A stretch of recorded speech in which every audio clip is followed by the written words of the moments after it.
Okay, we're going to go ahead and record the Geometry 4.2 notes. Just so you know, I already went through, and in all the examples in the student journal, I have already drawn in all of the triangles or figures just from the beginning before the translation. So if you want to pause the video and go ahead and do so now, you're going to see as I go through some examples I'll get to, and I will already have the original triangle drawn out just to help save you some time. Okay, so let's go over some of the things they talk about first. So the first thing they talk about is just the concept of a reflection. A reflection uses a line kind of like a mirror, and it reflects a figure over that line. That line is called the line of reflection. So every reflection maps a point to another point. What that means is it takes this point P and it moves it to another point, all right? What happens if P is not on the line of reflection is that this line is perpendicular along which P moves, and it is the same distance from P to the line and the line to the new P prime. It is the same distance, so this becomes the perpendicular bisector. If it is on the line, then the point after is reflected is also on the line. Okay, here are rules. Now personally, I kind of like them written like this, so I'm going to sit here and I'm going to say if it is in the x-axis, then we're going to take the point xy, and we are going to go ahead and the x will stay the same, but the y will switch signs. So that negative takes any y and makes it the opposite sign. If it is reflected in the y-axis, then the point, the xy point, the x switches signs, so we're going to put a negative in front of x, and the y stays the same. Now you can also reflect it over the line y equals x, and when that happens, you take your point xy and you switch the coordinates. So the y becomes the x and the x becomes the y.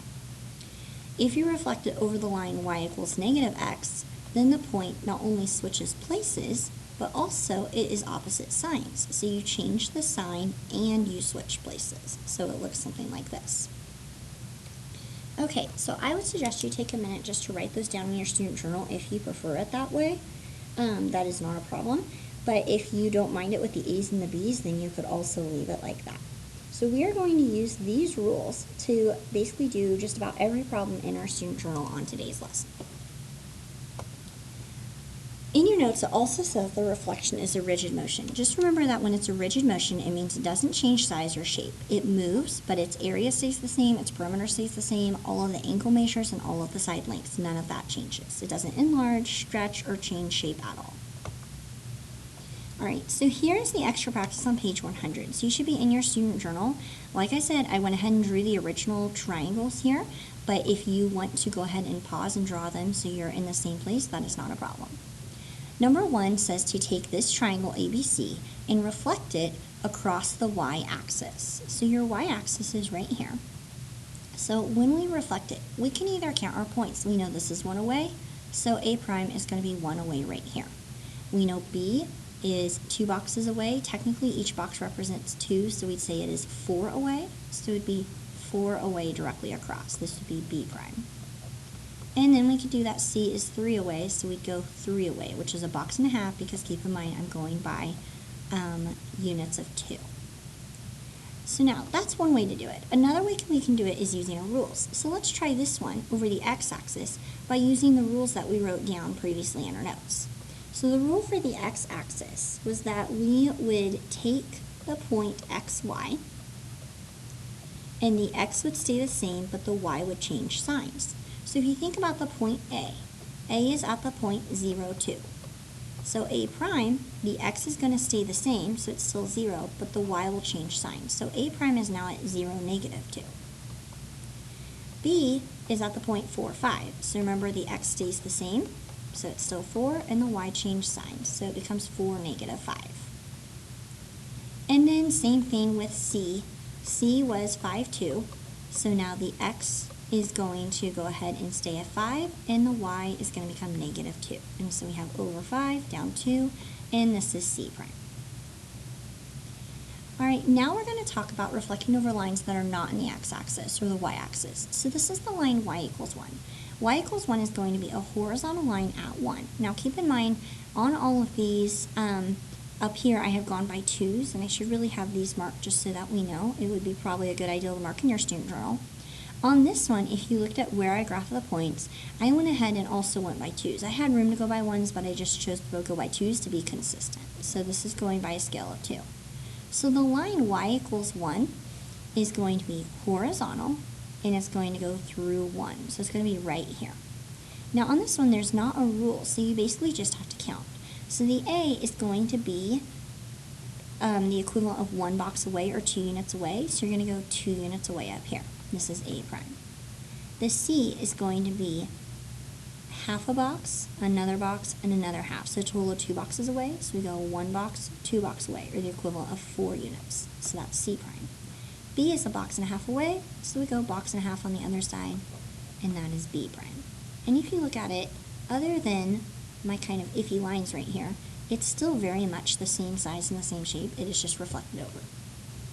This is reflected over the line x equals -3. Okay, the line x equals -3 is going to be going through -3, and it's going to go right here. It's a vertical line. So this is x equals -3. We're going to reflect across this line. So this is half a box away. We come over here. Here's A prime. Here's B prime. C is a box and a half away. So there's half. There's another one. So here is C prime. And if we just connect those, we have our triangle that has been reflected over the line x equals -3. Alright, on this one it says to graph the image after the reflection in the given line. The line y equals x is this line right here. It is going through 0, 0, and it has a positive slope of 1. So we want to reflect it over this line. Now on this one, it is much easier just to go ahead and use your rule. So we have the rule that when we're reflecting over the line y equals x, we keep the signs the same, but we switch the coordinates. So take A for example. A is at the point -3, 2. So we keep the signs the same, but we switch them. So now it is at the point 2, -3. B was at the point -1, 2. So now it's going to be at 2, -1. C was at the point -1, 4. So now we're going to switch it. It's going to be at 4, -1. And last but not least is D, and D is at the point -3, 4. And so now we're going to switch the coordinates, so 4 comes first, and then -3. Just go ahead and graph those real quick. A prime is going to be at 2, -3. B prime is going to be at 2, -1. C prime is at 4, -1. And D prime is down here at 4, -3. And so that is after we've reflected over that line. So if you can imagine us taking a piece of paper and folding along this line, the figures should overlap. So B would be on top of B prime, C would be on top of C prime, etc. On this one, we're reflecting over the line y equals -x. And so that line is going to go through 0, 0 and be at a negative slope of -1. So we're going to be right here. And we are going to once again just use a rule. So a rule we wrote down in our notes earlier was that we not only switch the order of the numbers, but we also change their signs. So they're positive, we make them negative. If they're negative, we make them positive. So take point A, this is going by 2's, so this is the point 2, 0. So we're going to switch the order and make them negative. Now we're not going to write it as -0 because 0 is never negative or positive, but we are going to write -2. So this is A prime. B is at the point 5, 3. So we're going to switch the order and make them all be the opposite signs. So this will be at -3, -5. C is at the point 2, 5. So once again, switch the order and the sign. So we're going to be at -5, -2. And D is going to be at 1, 4. And so now D prime is at -4, -1.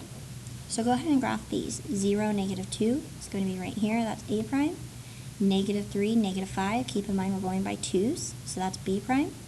-5, -2. That's going to be C prime. And -4, -1. Sorry, here. That's going to go right there. Squeeze that in, and that's D prime. And then we'll just connect them. And it's going to be a very congruent looking trapezoid that's just reflected over the side of that line. Alright, so over here, this one is not in your student journal, so just sit back and watch and then I'll have you do it in your student journal. It says to graph triangle ABC in its image, after the glide reflection. So we want to do both of these things, all right?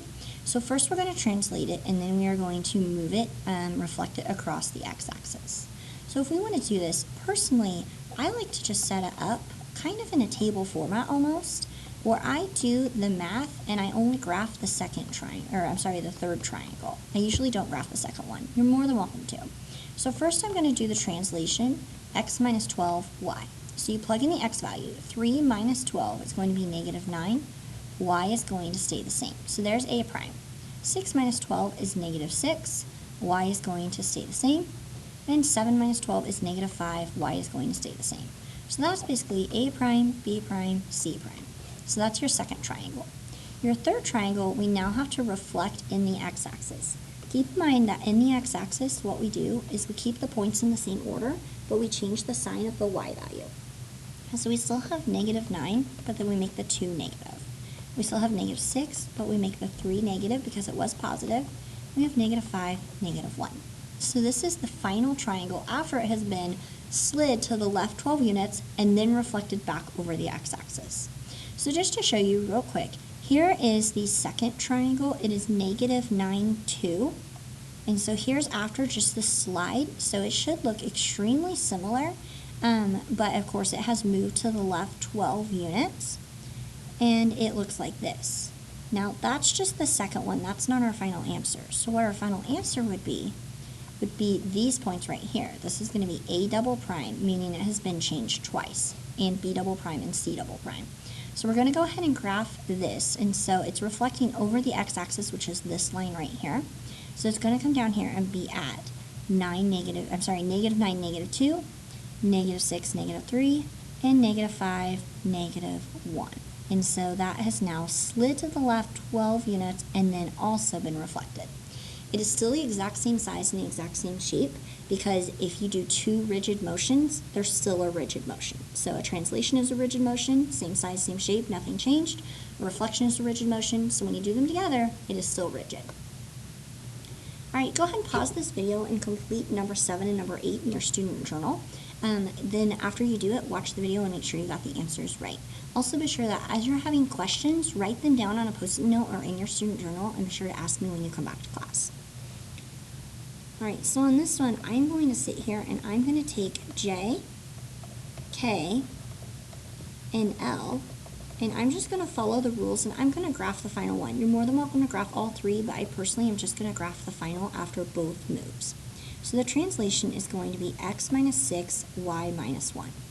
So if we sit here and plug our points in, J prime, 3 minus 6 is negative 3, 1 minus 1 is 0. K prime, 4 minus 6 is negative 2, 2 minus 1 is 1. And L prime, 1 minus 6 is negative 5, 3 minus 1 is 2. So now I also need to reflect over the line y equals negative x. So what that does is that changes our points and changes each value. So what we're going to do for J double prime, we're going to switch the points, and we're going to change if they're negative, make them positive, if they're positive, make them negative. K double prime, we're going to switch the points, so the 1 will come over here, and the 2 will be over here. The 1 is now negative because it was positive, and the 2 is now positive because it was negative. In L double prime, we're going to do negative 2 over here and 5 over here. I switched, and I changed the signs. So let's go ahead and look at these. This is at the point 0, 3, and so that's right here. And that is J double prime, so I'm going to go ahead and label that. And then I have negative 1, 2. Keep in mind that on this it is going by 2's. So this is going to be K double prime. And then I have negative 2, and then I have 5. And so coming up here, here is L double prime. So what this looks like is it's right over here. Alright, and it's definitely easier when it is graphed larger and not going by 2's. So on this one, once again, we're going to sit here with our points. We have our points J, K, and L. Excuse me, guys. So we have our points J, K, and L.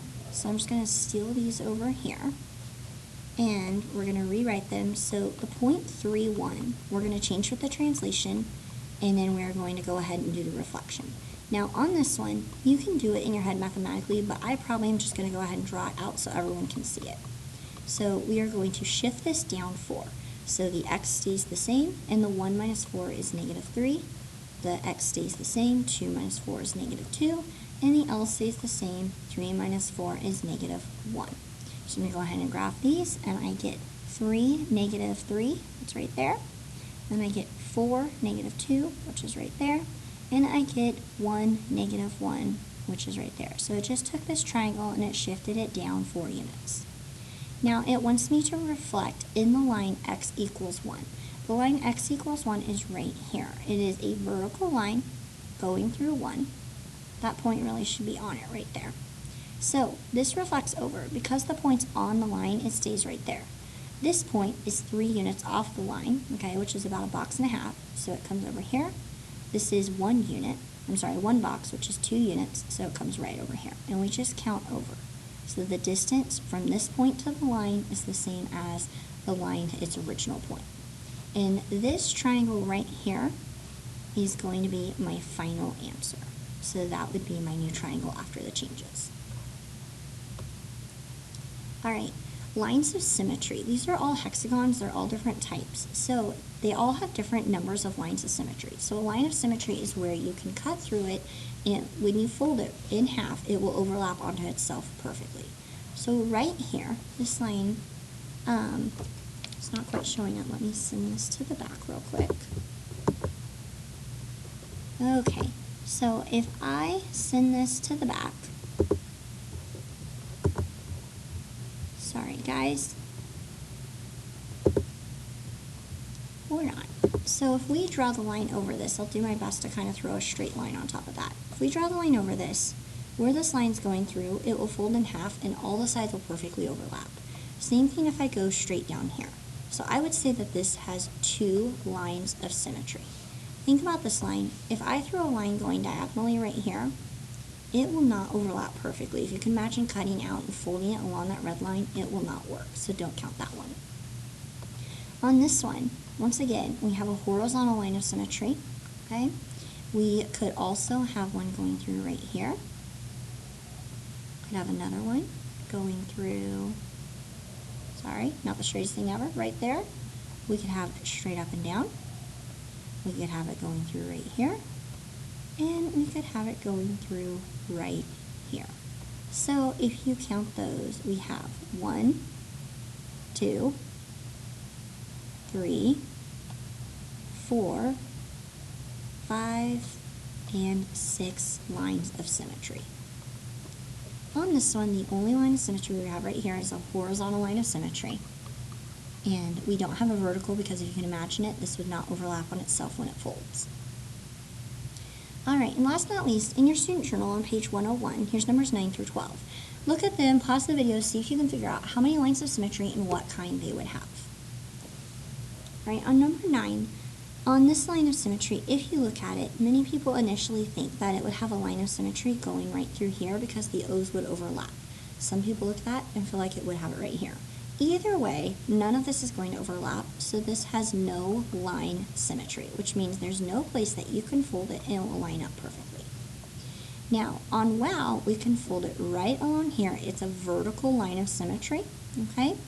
And if you draw this line of symmetry right here, then it would overfold onto itself. It does not have a horizontal line of symmetry because I'm sure you can imagine if you reversed it over the line going straight through the middle, it would then spell mom, which is pretty cool, but not symmetrical.